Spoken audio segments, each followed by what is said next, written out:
মানুষ কিভাবে এত সহজে আমাদের অপর নির্যাতিত মা বোনদেরকে ভুলে যায়?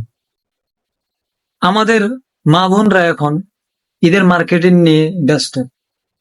রাস্তাঘাটে হাঁটা যায় না, মার্কেটে ঢোকা যায় না, তাদের ভিড়ের কারণে। তাদের সময়টা কাটে এখন মার্কেটিং এ, রাস্তায় রাস্তায়, মানুষের দোকানে পাটে। কিন্তু আমাদের অপর মুসলমান ভাইরা যারা ইসরায়েলি মালাউনের হাতে নির্যাতিত আছে, তাদের সময়টা কিভাবে পার হচ্ছে আমরা কি জানি? জানি না। আমরা একটাবার খোঁজ খবরও নিই না তাদের সময়টা কিভাবে যাচ্ছে, তারা কেমন আছে।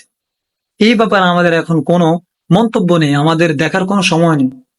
কারণ যে আমাদের সামনে ঈদ আসছে, মার্কেট করতে হবে, আমাদের নতুন নতুন জামাকাত দিতে হবে, নতুন নতুন নতুন পোশাক আমাদেরকে কিনতে হবে, মানুষ দেখাতে হবে।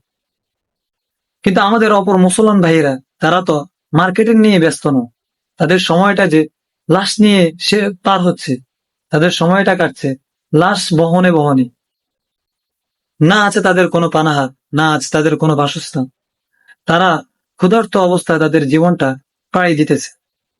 আমাদের মার্কেটিং ভাই ও বোনদেরকে যদি বলা হয় যে আপনি এই ঈদে কত টাকা মার্কেটিং করেছেন, সর্বনিম্ন তো এটাই বলবে যে 2 থেকে 3।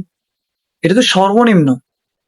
এর চেয়েও তো আরো বেশি, 50,000, 1 লাখ, কেউ 5 লাখ, কেউ 6 লাখও শোনা যায়, কানে আসছে।